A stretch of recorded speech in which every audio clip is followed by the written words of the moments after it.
جس میں کسی قسم کا کوئی شک نہیں، ہدی للمتقین، اور یہ کتاب قرآن مجید پرہیزگاروں کے لیے سرچشمہ ہدایت ہے۔ ان کلمات طیبات میں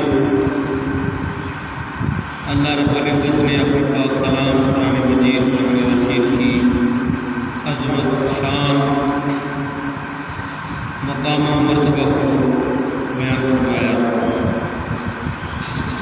اور سورہ بقرہ کا آغاز قرآن مجید کی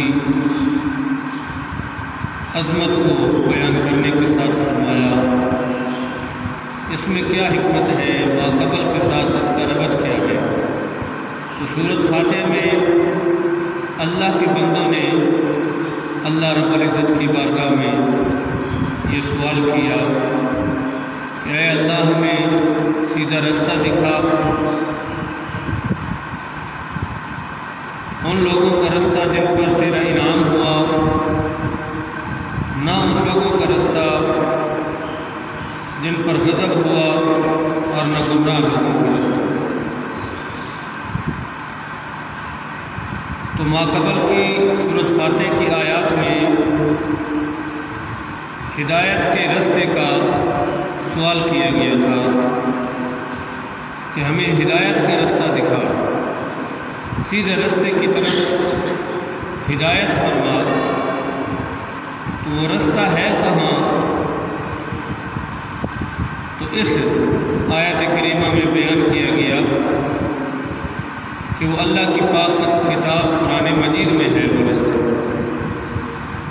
اس قرآن پاک کی شان، عظمت کو بیان فرمایا گیا کہ اگر ہدایت چاہتے ہو، ہدایت کا رستہ حاصل کرنا چاہتے ہو، جس ہدایت کا تم سوال کرتے ہو، تو وہ ہدایت اللہ کی پاک کلام قرآن مجید میں موجود ہے، اور جن لوگوں کے رستے کا تم سوال کر رہے ہو تو وہ بھی اسی قرآن مجید نے بیان فرمائے ہیں۔ الذین یؤمنون بالغیب، وہ لوگ، یہ وہ لوگ ہیں انعام یافتگان جو غیب پر ایمان رکھتے ہیں، نماز قائم کرتے ہیں، اور اللہ کے دیے ہوئے رزق میں سے خرچ کرتے ہیں، اور قرآن مجید اور اس سے ماقبل نازل ہونے والی کتابوں پر ایمان اور یقین رکھتے ہیں۔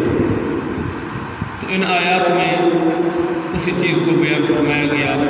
ارشاد فرمایا ذالک الکتاب لا ریب فیہ، یہ وہ عظیم کتاب ہے جس میں کسی قسم کا کوئی شک نہیں۔ کیا مطلب؟ یہ قرآن مجید اپنی روشن تعلیمات، اپنے واضح احکامات اور ماقبل کے بیان کردہ واقعات اور منزل من السماء ہونے کے لحاظ سے، ہادی و مرشد ہونے کے لحاظ سے، اپنی فصاحت و بلاغت کے لحاظ سے قرآن مجید جیسی کوئی کتاب نہیں ہے، اور ان جملہ امور میں کوئی شک نہیں کہ قرآن پاک ہر اعتبار سے اپنا ثانی نہیں رکھتا۔ اس کی فصاحت و بلاغت کو دیکھا جائے تو اس جیسی فصیح و بلیغ کوئی کتاب نہیں، اس کی ہدایت کو دیکھا جائے، اس کے ارشاد کو دیکھا جائے تو کسی اور کتاب میں اس کا کوئی ثانی نہیں ملے گا۔ اس کی تعلیمات کو دیکھا جائے یا اس کے جملہ واضح احکامات کو دیکھا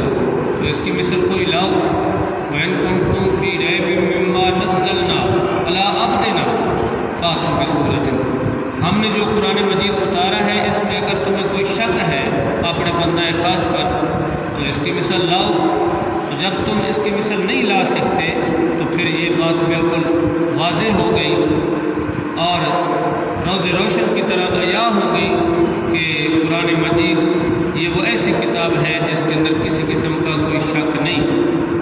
جب تم اس کی مثل نہیں لا سکتے تو پھر اس کا بے شک ہونا، لا شک ہونا، لا ریب ہونا بالکل واضح ہو گیا۔ اور فرمایا ھدی للمتقین، اس کی دوسری شان یہ ہے کہ یہ متقین اور پرہیزگاروں کے لیے سرچشمہ ہدایت ہے۔ حالانکہ قرآن مجید فرقان حمید کے بارے میں ارشاد فرمایا گیا شہر رمضان الذی انزل فیہ القرآن ھدی للناس، کہ رمضان کا وہ مہینہ ہے جس میں قرآن اتارا گیا، اور قرآن وہ عظیم کتاب ہے جو ساری کائنات کے لوگوں کے لیے سرچشمہ ہدایت ہے۔ ادھر فرمایا گیا ھدی للناس، اور یہاں فرمایا گیا ھدی للمتقین، کہ قرآن ہدایت ہے پرہیزگاروں کے لیے، اور ادھر فرمایا گیا کہ تمام لوگوں کے لیے ہدایت ہے۔ تو اس کا کیا مطلب ہے؟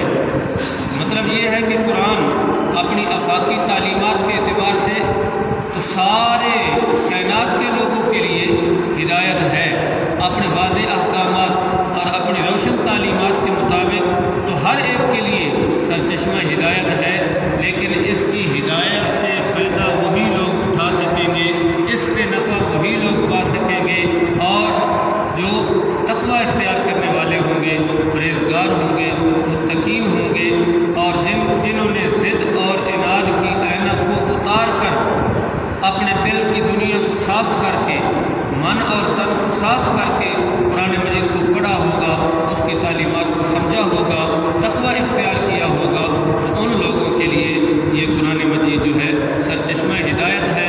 اور جو آنکھوں کے پہ پٹی باندھ کے قرآن پاک کی تعلیمات کو پس پشت ڈال کے ویسے قرآن پاک سے ہدایت طلب کرنے کا ارادہ رکھتے ہیں، تو انہیں یہ ہدایت نصیب نہیں ہو سکتی۔ ہدایت انہی لوگوں کو نصیب ہو سکتی ہے جو تقوی اختیار کرتے ہوئے خلوص اور للہیت کے ساتھ اس قرآن مجید کو پڑھیں گے۔ اس لیے ارشاد فرمایا گیا یضل بہ کثیرا ویہدی بہ کثیرا، یہ بتیرے لوگوں کو ہدایت بھی دیتا ہے، اور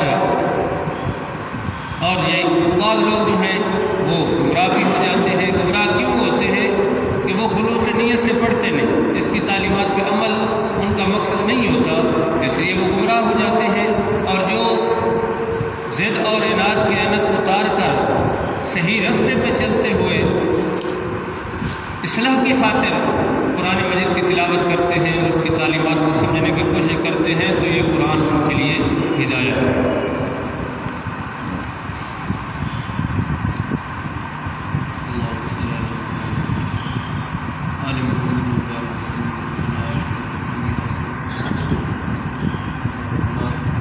بنا